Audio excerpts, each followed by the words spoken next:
बहुत समय पहले के एक गांव में एक बूढ़ी औरत रहती थी। उसका नाम दादी माता था। दादी माता अपने एक जादुई पेड़ के बारे में बताती रहती थी, जिसकी बात सभी गांव वाले विश्वास करते थे। वह कहती थी कि जब कोई व्यक्ति ईमानदारी से उस पेड़ को सेवा करता, तो वह उसको संपूर्ण धन, धान्यता और खुशियां प्रदान करता है।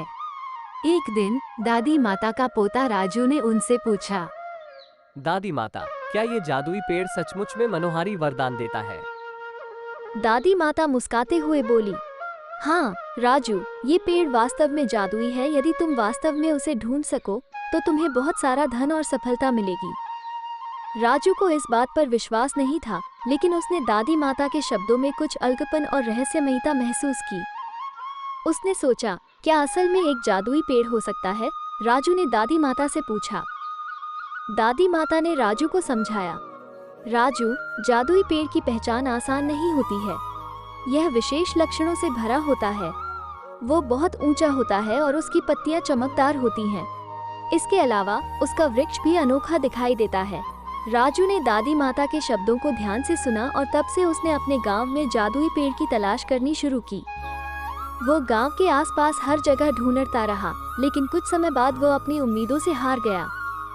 राजू थक चुका था और उसने सोचा, क्या मुझे सचमुच में इस पेड़ को ढूंढने की सामर्थ्य है?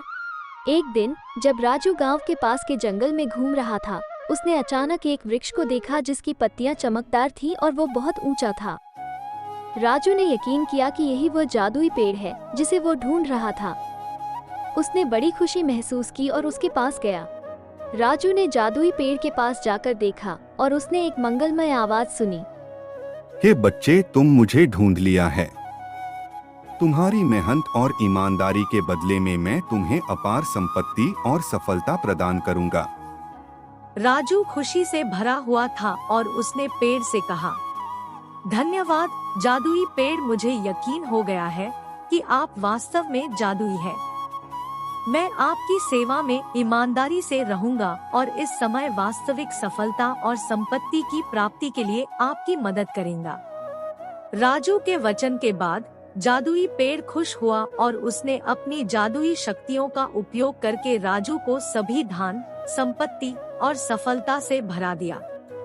राजू ने अपने गांव वालों को भी बताया कि वह कैसे जादुई पेड़ को ढूंढा और उसकी मदद से अपने जीवन को सुखी बनाया।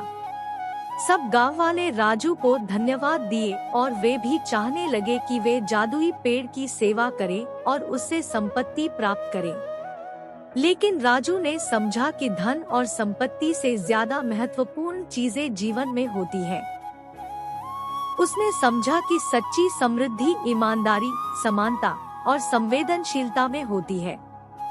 राजू ने जादुई पेड़ की सामर्थ्य को एक अद्वितीय वरदान के रूप में स्वीकार किया और यह शिक्षा अपने गांव के लोगों के साथ साझा की।